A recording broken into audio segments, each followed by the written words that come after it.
Foundation తరపు నుంచి ఈరోజు 35,000 పిల్లలకు t-shirts, 50 t-shirts, cool drinks bottles, biscuits support చేశారు. వాళ్ళ థ్యాంక్ యూ.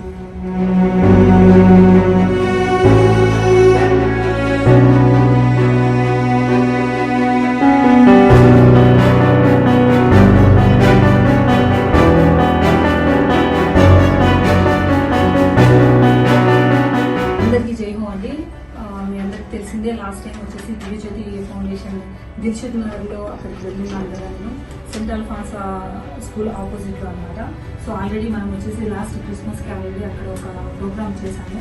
సో అప్పుడు చెప్పినటువంటి విధంగా ఈరోజు పిల్లలకి స్టడీస్కి కోవిద సౌందర్య ఫౌండేషన్ నుంచి హెల్ప్ చేస్తాము అని చెప్పేసి, హెల్ప్ అని కాదు, అది ఒక బాధ్యతగా తీసుకున్నాను నేను.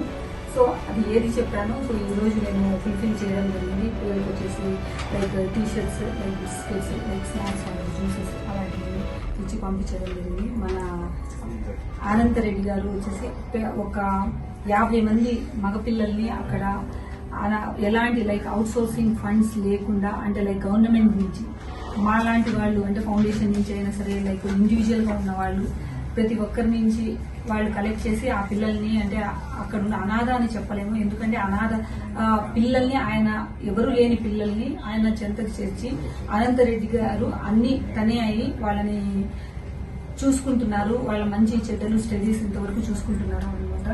సో అందులో భాగంగా నేను ఈరోజు చేయడం జరిగింది. లాస్ట్ టైం మనం చేయడం జరిగింది. సో మీలాంటి వాళ్ళు కూడా లైక్ దివ్యజ్యోతి ఫౌండేషన్ అని మీరు ఆన్లైన్లో కొడితే కూడా మీకు వచ్చేస్తుంది. మీకు తోచినంతగా ప్రతి ఒక్కరు వచ్చేసి ఈ దివ్యజ్యోతి ఫౌండేషన్ వారికి సహాయం చేయండి. ఇంకొక విషయం ఏంటంటే దివ్యజ్యోతి ఫౌండేషన్కి 12A ఉంది, 80G కూడా ఉందండి. సో మీరు ₹1 ఇచ్చినా కూడా దానికి ఎగ్జంప్షన్ చేసుకోవచ్చు అనమాట, పెట్టుకోవచ్చు. ఐటీ రిటర్న్స్లో వచ్చేసి నమోదు చేసుకోవచ్చు. మీరు ఇచ్చినటువంటి ఫండ్ ఏది ఉంటుందో సో దాన్ని మీరు క్లెయిమ్ చేసుకోవచ్చు అనమాట. అందులో మీకు వచ్చేసి లబ్ధి అయితే ఉంటుంది. సో నష్టం అయితే జరగదు. ఎవరికో ఏదేదో చేస్తూ ఉంటాము, కానీ పిల్లల్ని చదివించాలా అని చెప్పేసి చూసుకుని ఒక తాపత్రయం ఉన్న వాళ్ళని ముందుకు తీసుకెళ్ళాం. జై హింద్.